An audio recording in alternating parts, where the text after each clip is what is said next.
Halo Sobat Cuan, saya Ian. Kali ini saya akan membahas tentang karakteristik trading emas.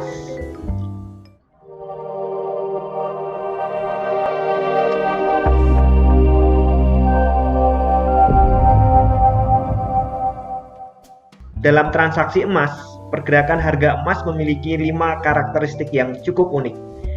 Yang pertama, volatilitasnya tinggi. Kemudian, dia memiliki kepribadian ganda. Yang ketiga, dia sangat terpengaruh oleh berita atau fundamental. Yang keempat, candlestick sangat penting. Dan yang kelima, bisa ditransaksikan sepanjang waktu. Oke, mari kita bahas satu persatu. Yang pertama, volatilitas tinggi. Range harian emas mulai dari pembukaan sampai penutupan itu bisa mencapai 16-30 dolar per troy ounce. Bahkan bisa mencapai lebih dari 50 dolar per troy ounce. Bayangkan di emas ini, rata-rata transaksinya menggunakan kontrak size sebesar 100 troy ounce. Artinya, setiap kenaikan 1 dolar per troy ounce itu akan mengubah equity Anda sebesar 100 dolar. Tinggi sekali ya. Bahkan, dalam satu candle 5 menit, itu range bisa mencapai 5-8 dolar per troy ounce. Sifat kedua nih, emas memiliki kepribadian ganda. Ya tentu saja ini bukan kepribadian ganda yang di psikologi itu ya, yang sering dijadikan novel-novel gitu. Enggak. Maksudnya ini emas ini memiliki 2 sifat yang bisa sangat berbeda saat pergerakan harganya. Sifat pertama nih, emas sangat patuh pada support resisten. Jadi, ketika emas bertemu dengan support atau resisten, dia akan cenderung memantul atau minimal terjadi konsolidasi di situ. Grafik berikut menunjukkan bagaimana emas sangat patuh pada support resisten dimulai di bulan April tahun 2021. Terjadi top di sini yang kemudian menjadi area resisten. Dia turun pun menjadi di arah support dari sebelumnya. Kemudian dia naik ke resisten di 1760, turun lagi, naik menembus, ada top lagi di 1790-an dan akhirnya angka-angka itu menjadi support resisten. Ketika dia turun, dia kena resisten di 1760. Naik lagi, tertahan di resisten 1790. Ketika akhirnya tembus, kemudian membuat pola di sini yang akhirnya juga menjadi resisten di 1830. Kemudian naik membentuk high untuk tahun 2021. Turun, menembus, langsung ditembus support resistennya, ini sifat keduanya nanti. Dan akhirnya tertahan lagi di support 1760, naik 1790, turun lagi tertahan di 1760, menembus support 1790, nah kemudian membentuk resisten baru di 1830.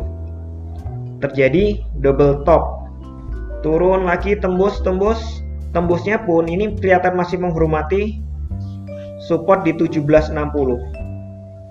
Karena sempat memantau sedikit, ganti hari baru tembus.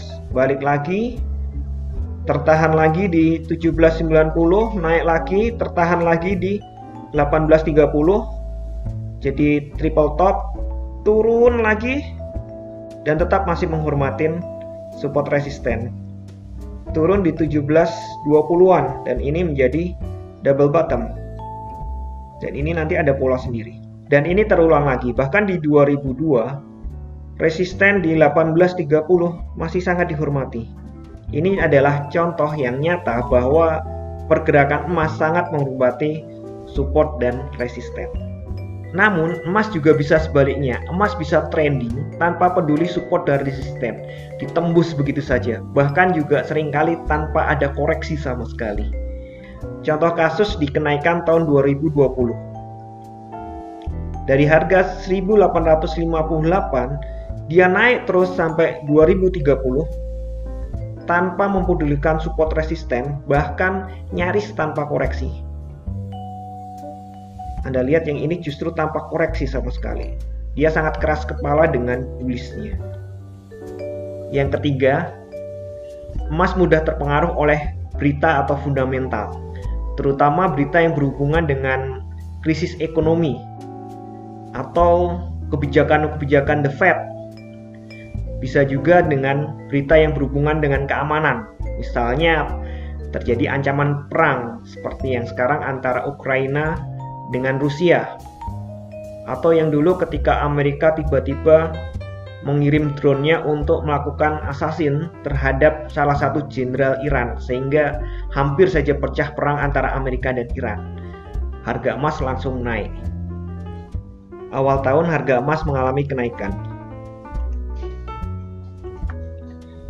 Namun tiba-tiba muncul berita bahwa The Fed akan menaikkan suku bunga, maka harga pun turun. Cerita yang sama terjadi pada bulan November tahun 2001. Emas mengalami kenaikan mulai September. Lalu tiba-tiba muncul berita bahwa The Fed akan melakukan tapering.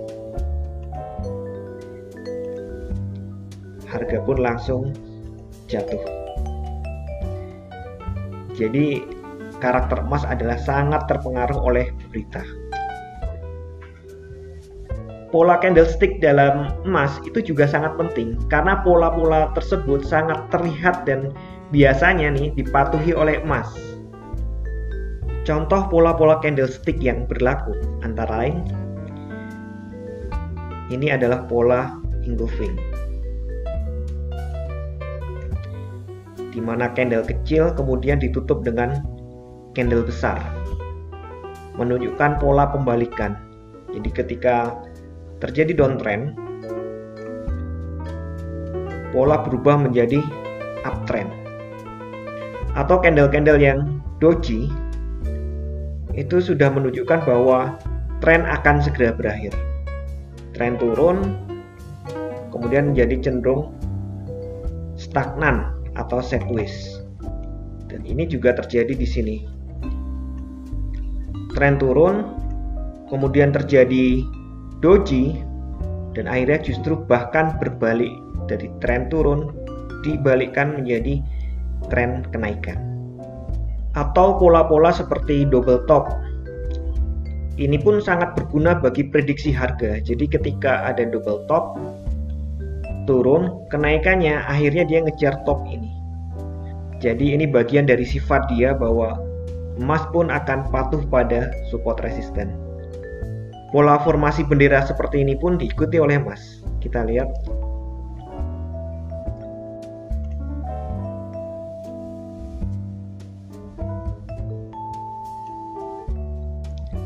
Pas bukan? Karakteristik yang terakhir adalah bahwa transaksi emas bisa dilakukan sepanjang waktu. Ya, emas memiliki 3 sesi transaksi. Yang pertama adalah Asia, kedua Eropa, dan ketiga Amerika. Antara ketiga sesi ini tidak terjadi jeda, langsung sambung menyambung. Jadi dari pagi ketemu pagi. Bahkan antara penutupan Amerika dengan pembukaan Asia selisih waktunya hanya pendek. Banyak trader yang tidak bertransaksi di pagi hari. Alasannya bisa karena umumnya pergerakan harga emas di pagi hari di sesi Asia itu pada umumnya tidak sebesar pergerakan harga emas pada sesi Eropa dan apalagi Amerika. Namun ada juga trader yang justru transaksi di pagi hari saat open market dengan memanfaatkan perhitungan dari pivot point. Sisi baiknya berarti ini kita bisa transaksi kapan aja, kapan sempatnya. Ya misalnya untuk sobat cuan yang kerjanya dari pagi sampai sore, maka malam masih ada waktu untuk transaksi. Sambil nyantai, ngopi-ngopi di mall, di cafe gitu, masih bisa transaksi. Sebaliknya, untuk sobat cuan yang kerjanya lebih banyak malam, mungkin kerja di entertain atau semacamnya, maka masih ada waktu transaksi di pagi atau siang hari. Oke, sekian informasi dari saya. Semoga bisa membuat transaksi sobat cuan semua semakin lancar, berkah, manfaat. Salam cuan.